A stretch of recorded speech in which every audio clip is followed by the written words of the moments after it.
Els secrets d'un part feliç és un llibre que va néixer de l'oportunitat d'aprofundir en el tema de l'assistència al part a l'estat espanyol, perquè com a periodista vaig fer 2 reportatges bastant llargs per al suplement de salut del diari El País, que van rebre molta resposta de les lectores, inclús de lectores d'arreu d'Espanya. Van haver-hi moltes cartes, e-mails, i va tenir molt de ressò.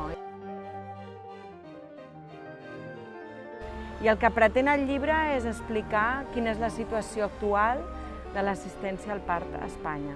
El llibre dona bastanta idea de que hem anat d'un extrem a l'altre i crec que ofereix alternatives, és a dir, hi ha moltes matrones que parlen i sobretot el que jo trobo que és més interessant és que hi ha històries, no?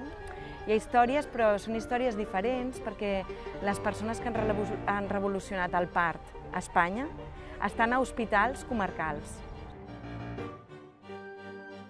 Per sort estem en un moment que és revolucionari, és a dir, és un moment apassionant, jo crec, el que està passant a les sales de part dels hospitals espanyols, no?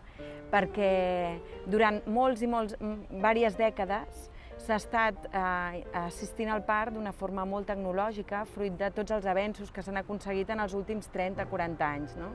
Això què ha fet? Que avui en dia hi hagi una mortalitat molt baixa als hospitals espanyols, però hem anat a l'altre extrem. Ha sigut un extrem en el que s'ha descuidat molt la part humana de l'assistència al part, i no només això, sinó que, com es diu en castellà, en aras de, allò perquè s'ha volgut sempre aplicar la tecnologia i s'ha vist que això pot ser no només innecessari, sinó també contraproduent. Contraproduent és sobretot perquè hi ha algunes pràctiques clíniques que s'estan duent a terme avui en dia als hospitals de forma molt generalitzada, com l'episiotomia, que és l'incisió del perineu perquè pugui baixar el cap del nadó per la vagina, pugui passar pel canal de part i sortir, com la infusió amb oxitocina, que et posin oxitocina tant per induir el part com per accelerar-lo, i d'altres pràctiques com l'epidural seria un capítol a part, però aquestes pràctiques, per exemple, s'ha vist que poden ser contraproduents per la dona i que s'han d'aplicar només en una sèrie de casos molt concrets. L'epidural el que passa és que s'ha d'indicar bé. Indicar en termes mèdics vol dir que no s'ha de fer, ja arriba la dona, tinc dolor, epidural. No, sinó que s'ha d'informar la dona de tot el ventall de possibilitats que hi ha per alleugerir el seu dolor.